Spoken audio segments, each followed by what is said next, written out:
Do you feel like there is a missing piece when it comes to your business? Oh, I, wow. That may have not started correctly, so I'm just going to repeat myself. Do you feel like there's a missing piece in your business? And do you think that that might be marketing?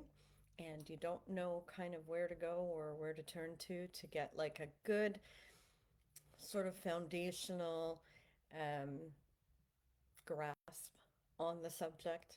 I mean, marketing is a big field, and you can you can go to Harvard Business School and you can get, you know, PhDs, advanced degrees in marketing. It's a big field, but do we need all that? No, but we need a little bit to get started. Hi, everyone. It's Lucy of ShineSparkL Marketing Education for Photographers. And today I am continuing with part three of the ABCs of marketing, where I go through the alphabet and picking a couple of terms that start with each letter and explaining what they are in terms of your marketing. And if you've missed the other videos, I have already done A and B in video one and C and D in video two. So go find that. And before I get started, I'm also going to let you know about my free guide that I have available now. And it's called The 5 Missteps That Photographers Make That Attract Price Shoppers and Drain Your Passion, Profits, and Joy. And we don't want that to drain. We want to build it up. So we don't want to start a business to get drained of everything we wanted to do the opposite for. So go and find your guide. The link is in the description and we will get started. So today we are covering letters E and F. And E, I'm going to define email marketing. Email marketing is marketing by email at its very core. But there's a lot of stuff that goes into it. So email marketing is a way to speak with warm customers. That's sort of the key. When you're speaking in social media channels, you are speaking to the anonymous internet.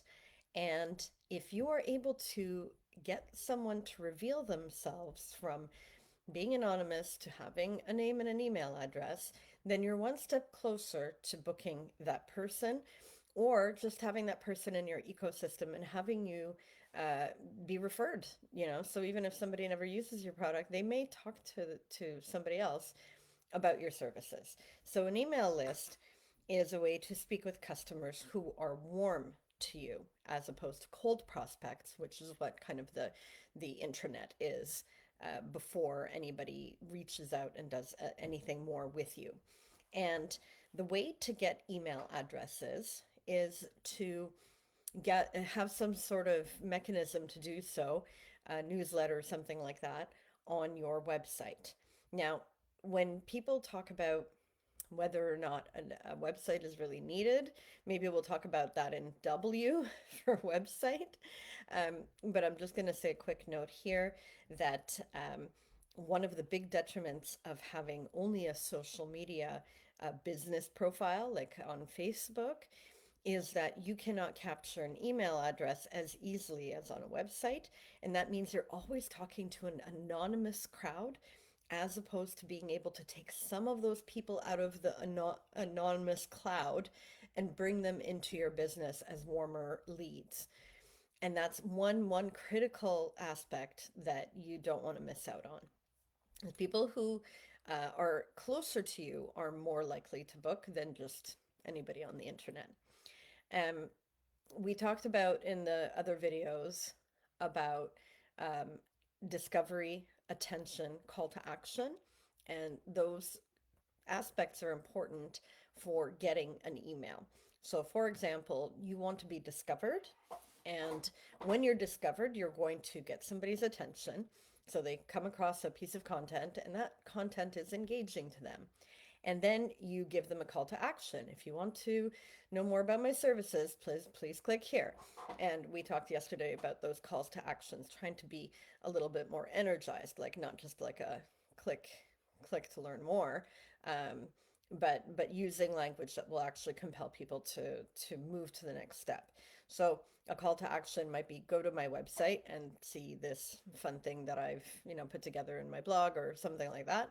And when they get to your website, they either have a newsletter block that um, will give them something in exchange for an email address. And actually, we're going to talk about that in F for free.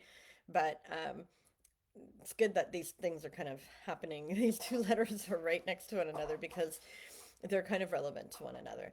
But you usually offer somebody something in exchange for their email address. So be it a newsletter block, as I said, or a pop-up window. Many of your providers for websites will have these features and functionalities. You just have to go and do a search for how to set up that pop-up. And you need an email provider like MailChimp or some other service where you can easily start getting collecting emails and then managing that list. I think MailChimp is free. Again, we're going to talk about free, but um, at least for a small email list. So if you're just starting, you could do that. If you don't even have money for that, then you're manually keeping email addresses on a spreadsheet and sending out an email from your own email provider. Um, just looking at my notes. Yeah.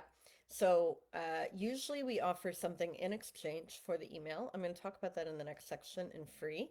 Um, but for example, I have a guide on photographing children, and that's a pop-up on my website. And I try to make it engaging again, like the attention and the engagement needs to continue on. And when people do give me their email address, then I have an opportunity to send them stuff more frequently. Now, one of the key things that I've talked about throughout the series is the fact that we often feel like we don't want to get our stuff out there too much because we feel annoying to people, or we feel that they won't like us. We have to kind of get over that. Marketing requires you to be out there and out there often. And if you want to be booking and if you want to make this business a success, sometimes you have to go against the personal feelings that you feel that come up when you're trying to do these things, and um, and get out there. So those feelings are your own insecurities, self-esteem issues, things like that, and in order to really advance our businesses, we have to sometimes push those aside and do it anyways, so despite fear, uncertainty, imposters, and things like that. And so something like a monthly newsletter is good. Then you can, remind people if there's a special offer, and then you can treat your email list like the important people they are, because they are important. They have given you something of value. Their email. They're saying yes, they're giving permission to interact with them. And if they don't want to interact with you anymore, they can always unsubscribe. So you don't have to worry about whether or not you feel like you're being annoying. And if they unsubscribe, that's fine. Sometimes people don't have time in their lives for all the emails they get. But the fact that they gave it to you once is super important. So you have to treat it as super important, and you give them things earlier than, say, the general population, like offers for theme sessions, things like that. So it's like a VIP. You heard it here first. This is your first opportunity to book Santa sessions or other things, and they get priority. Um, they have they have presumably, some of them may have booked with you before, some not, but they gave you the information, which means that they're friendlier and want to hear from you. So don't be scared to reach out to them and let them know what is happening in your photographer's life. The key thing with email is that it keeps you top of mind. This is like the most important part. Now, we kind of think, or our psychology kind of leads us to think that if we've done business with somebody once, that we will remember them eternally and forever. And that's not the case. We live and breathe our photography, but other people don't. They will, get a session with us, and then they go on with their daily lives. Um, and and that's just a fact of life, and that's okay. Uh, they they loved us once, but it doesn't mean they're going to love us again unless we stay top of mind. Um, I was reading one of my favorite marketing books called Prana Marketing, actually listening to it, and they talked about this in length. And one of the authors said that he had, this is going years back, so now we're more connected than ever. But years ago, he had seen a chiropractor. He got the name from like the Yellow Pages or something, or a referral. I don't remember what it was. But he went to this chiropractor. He really loved how the chiropractor made him feel after. And then maybe a little while later, a year or 2 years later, he needed another adjustment. And he couldn't for the life of him remember that chiropractor's name. And he ended up going to a different chiropractor.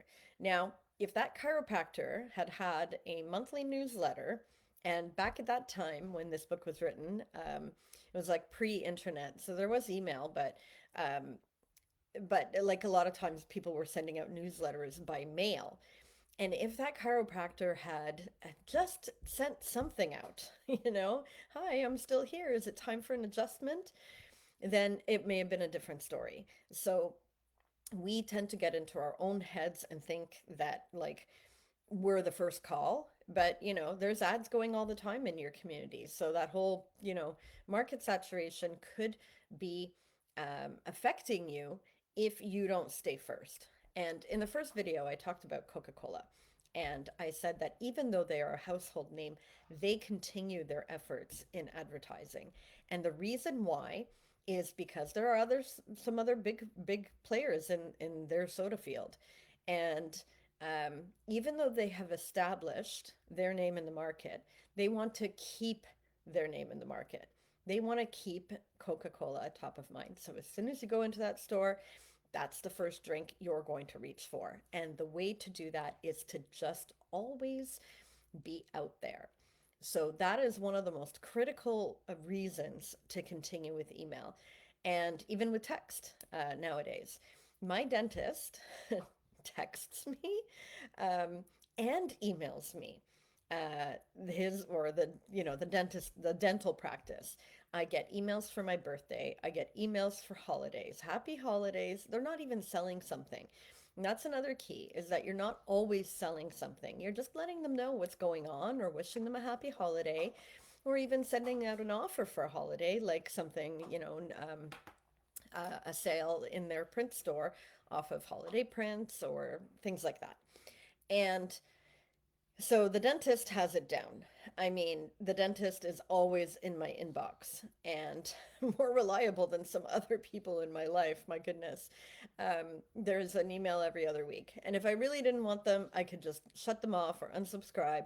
I just scroll on. Doesn't matter. It actually makes me smile because I look at marketing all the time. But they have it down. They don't want you going to another dentist. So they are constantly just being there. And you know, some people may consider that to be annoying, and like I said, they can unsubscribe, but it's fine. Why not wish somebody a happy holiday? There's nothing wrong with that, and you are not being annoying, and people won't create a negative perception of you, but what they will do is remember you. So the next time somebody says, "Do you know any good photographers?" You're like, "Oh yeah, Lucy's in my inbox all the time. She's a good choice. Go see her." So that's what I'm going to say about email marketing. Now, the next letter of the alphabet is F, and I've chosen free, and I could do probably hours of a seminar on just the word free. So I'm going to try and keep it to kind of a shorter, sort of punchy, tutorial, and hopefully you can just get some meat on the bone. But it's a really big topic. There's a lot of psychology behind it. Dan Kennedy, who is a marketing great, in one of his books, he calls free the most powerful word in the English language. And that might be true. I mean, if we think about the word free, it has a tendency to get people to flock to something, right? Um, but one thing to remember is that free isn't free. What do I mean by that? There is always a cost to someone, somewhere, for something free. So it may not be free to the person who's receiving the free thing, but it is not free to somebody else. And that is sort of the thing that we have to remember when thinking about if we are going to offer something for free. What is the cost? What is the cost to us to make it at no monetary cost to somebody else? So it may cost you time, it may cost you money, it may cost you convenience, uh, blood, sweat, and tears, monetary even. So I went to I photographed an event today and they had sponsorship bags, the swag bags, and everything in there somebody paid for me to get it for free in my swag bag. And what it means for us as photographers and our own business is that we are eating the cost in order to have somebody get something for free. So, and then when it comes to images, like say, you're giving X amount of images and then you decided to give extra images for free because, you were feeling good, or they were so great and you were scared that the client wouldn't pay for them, so you just gave them for free. I have heard that story time and time again. And basically, you are taking money out of your own pocket. If you say sold 10 um, 10 photographs for $100. That means that they're $10 a pop. And then you have gone and given two more for free. That's $20 by your own math. And that $20 doesn't feel like $20 because you already took the photo. It's already there. It's like very little effort to just put it into the gallery for a client to download. But I encourage you to really think about what's going on, is those images have a cost. You set that cost for the first 10. They all cost the same. And those extra two have cost you money. So it doesn't feel like it because no money changed hands. You didn't feel any kind of money pressure. But if I were to ask you to give me $20 at the end of that transaction and just say, just give me $20, you wouldn't want to do that, would you? You would feel that those photos are not free, right? So that's a big thing about free, that it actually isn't. But it depends on who the cost is for, and then it depends on who the benefit is for. So, yeah. So, respecting free is one big thing that we need to do. We need to sort of look through and understand what the consequences are to us in our business before we consider what we should do for free or what we should give for free. Um, let's see. Yeah, so one of the pros is that it can actually get people through the door. Um, but the cons, how many times have you taken something for free just because it's free? Like walking by samples at Costco or any sample or any street corner person offering something for free. We usually take it only because it's free. You don't even know what the thing is sometimes. And somebody just hands you something, it's free. Okay, you grab it or it's in a bag and you don't even know what it is. And that's sort of the thing about free, is that we just love free for the fact that it is free, not what it is. It doesn't really matter what it is. So if you are the type that has ever taken anything in your life for free and not cared what it really was, but you just, "Oh, okay, I'll grab it." Imagine that mentality towards your photography business, that somebody is looking for something for free and will take it just because it is. And so their loyalty is to the freebie. It's not to you or your business. Now, we want to get people in the door. That's the pro of the free, in order to then convince them of value. And in Dan Kennedy's book again on it's called the No BS Guide to Price Strategy. If you're interested, you should check it out. It's very eye-opening. He talked about newspapers and the dilemma they found themselves in. So your newspaper used to cost some money, home delivery. And then when the internet started, a lot of new news providers, thinking that they just already had, they're already producing the newspaper, may as well just put everything online. And nothing was behind a paywall. So most of the news you can get for free. even though when it was a newspaper format, there was a cost associated with it. And then when they realized that they were giving out so much for free and they could not afford to keep doors open, we all know what has happened to newspapers over the last many years, and even their online presence has been in jeopardy. And so they tried to put content behind paywalls. And you may have been one of those people who said, "What the hell is going on? News should be free." And the thing is that we're not realizing that there's a cost to somebody else behind it. And when it comes to our business, we want people to know there's a cost, of our equipment, of our time, talent, education. Um, but when it comes to things like streaming music or newspapers in this example, we kind of get this sense of entitlement. Well, of course it should be free. News, we shouldn't pay for news. The thing is that when the newspapers had a model of a cost for the news, then and people paid it, and then they moved into the free zone. They trained people to get their news for free. And they also trained people that the content wasn't valuable versus the medium. So you're paying for the hard costs of having the newspaper produced, but they did not place enough value on the gathering of the content of that news. News gathering is not easy, and you have to employ people to do that too. And by giving news content away for free, on the internet really harmed the newspaper industry. And now maybe it's shifting because people are now getting used to having a certain number of free articles and then having to go behind the paywall. Um, but it's been a real uphill battle. So this is sort of the cautionary tale of what free can do. It can create a sense of entitlement. It can train people to expect things for free or expect more things for free. And it builds loyalty to the freebie rather than to your business. Now, does that mean that we should never do things for free?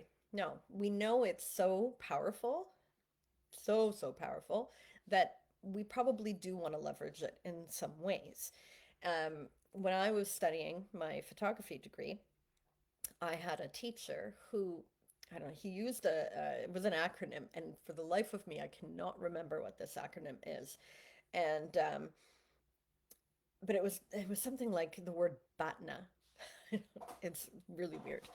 But anyhow, he used that word to help him decipher or to evaluate if anything came to him for free. Somebody made a request for photography services, donations, whatever. And what the term meant was that you have to evaluate what the benefit is to you. So who's got the upper hand. So in terms of free, you should always have the upper hand. I remember years ago, I did a model call and it was very wishy-washy. I have some blog posts now on how to run a model call because I learned pretty heavily from my early years.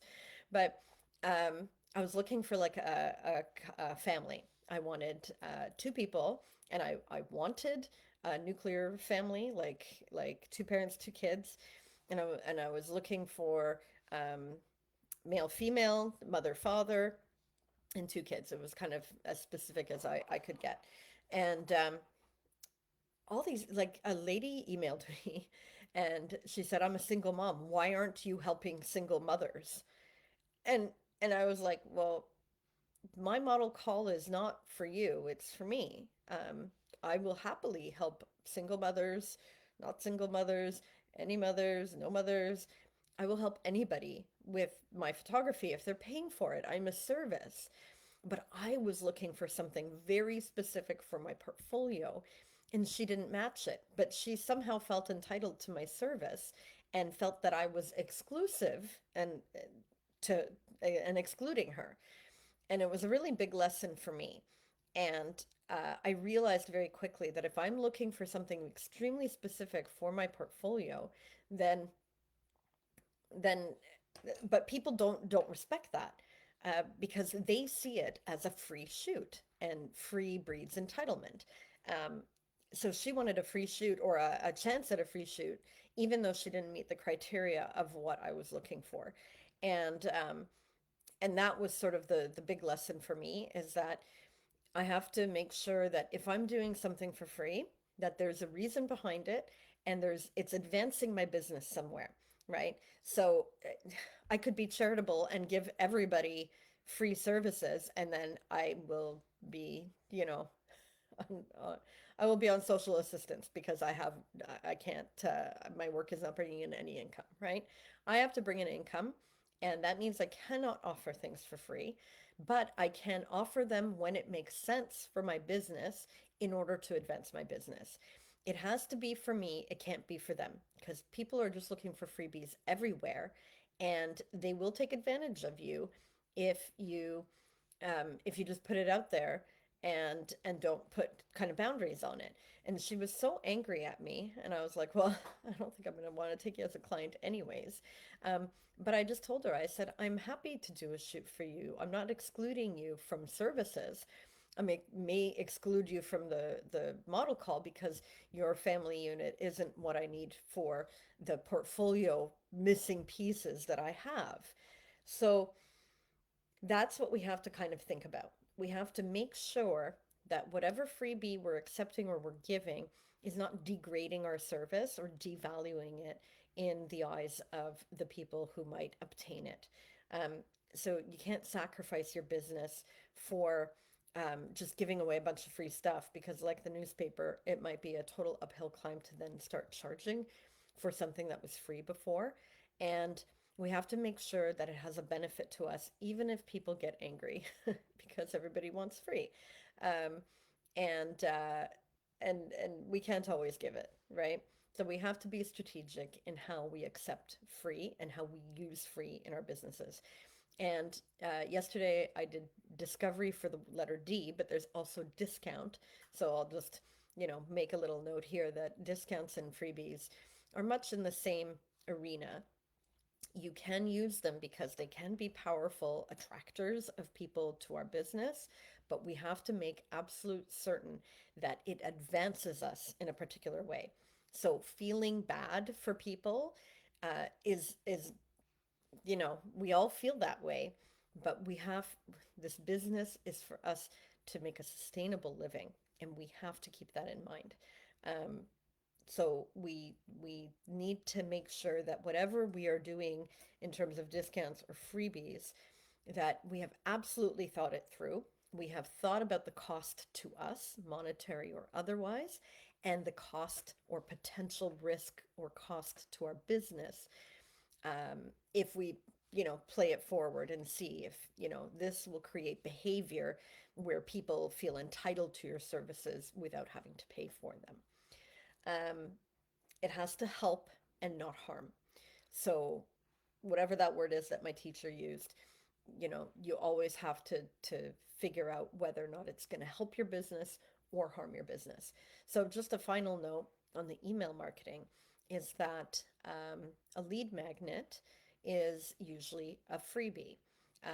The one that I've created for you guys here is the 5 critical missteps that attract price shoppers and drain passion, profits, and joy.